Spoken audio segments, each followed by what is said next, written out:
and a lot more are going to die unless he gets a lot smarter, a lot quicker. Mr. President? Did you use the word smart? So you said you went to Delaware State, but you forgot the name of your college. You didn't go to Delaware State. You graduated either the lowest or almost the lowest in your class. Don't ever use the word smart with me. Don't ever use that word. Oh, give me a break. Because you know what? There's nothing smart about you, Joe. Oh, Trump's just being a big bully. Or Trump showing social wit to outmaneuver Biden and show higher social status than him. Which one of these do you think rings true? Depending on what you think of each of the candidates, it's probably indicative. But in this video, we're going to watch the very best jokes of the full hour-and-a-half debate. And then if you're interested at the end, as a social strategist, I'm going to break down how these jokes and their responses impacted their social value or their competence on stage. Because regardless if you think these jokes are good or bad, they still do have an impact on how people and voters perceive both of them. So we'll wrap that up and go over it at the end. And the fact Well, he wants to shut down this country. And I want to keep it open. And we did a great thing by shutting it down. Wait a minute, Joe. Let me shut you down for a second, Joe, just for 1 second. Excuse number me, one. Chris. Wait. Number two. Chris. Number three. They said it would take. No, you were number two. No. Chris. They said it would This take guy. him. So that joke right there, I think paints Biden in a really bad perspective because his reaction is just, oh, this guy's this, showing that he can't think of a comeback. It's never a good look. Like, think of the schoolyard when someone makes fun of someone, or think of sometimes someone made fun of you and you just kind of stand there and like, oh God, this guy.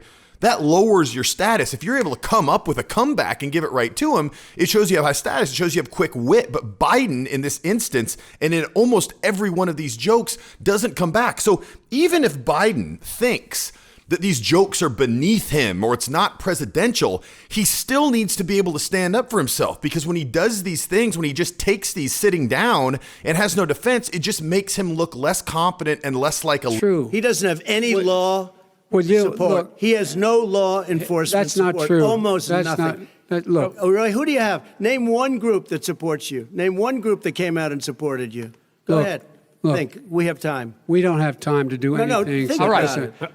Look, Name folks, one law enforcement group that came out and supported you. Gentlemen, I think I'm going to take back the moderator's I don't role, think there are any. and I want to get to another subject. Now, that right there is not so much of a joke, but it's definitely a strategy to try to make the other person look bad. So he finds something that Biden doesn't have a response to, right? What law agency supports you? And he just holds his feet to the fire and continues to ask that question over and over. And as Biden tries to skirt around it and can't come up with anything to say, it makes him look worse and worse because it's more and more obvious that he can't think of something to say. Sometimes you can see this, like, think of the schoolyard. It's always an easy way to think about people getting made fun of. So say some guy tries to tell a joke to a group and it's just not that funny. And some guy says to him, oh yeah, look, we got a funny guy right here. He's telling funny jokes. And then every time that guy talks again, that guy just says to him, oh, listen, funny guy, everyone be quiet. Let the funny guy talk. Let's listen to this joke. And when you hammer it over and over and over, it makes the other person's status really go down and lowers their confidence. Now, that's a pretty nasty way to make a joke. There's a lot of better ways, more jovial ways. I'm a big proponent that when people are kind of just giving each other a hard time, whether it be in the schoolyard or in a corporation, usually it's good banter. And you always want to keep the energy up. Even if someone's making a joke at you, you want to be able to spin it around in a lighthearted way to keep the energy up. And this is actually something, I've got another video. If you don't feel like you can always come up with a quick and witty comeback to defend yourself when someone makes fun of you, like Trump did to Biden in here, you can touch or click right here and I'll walk you through that video right now. I wish they'd never messed with you. If right now in your head, you can't easily come up with that perfect comeback on the fly, that's okay. You're in the right place. You're going to enjoy this little short video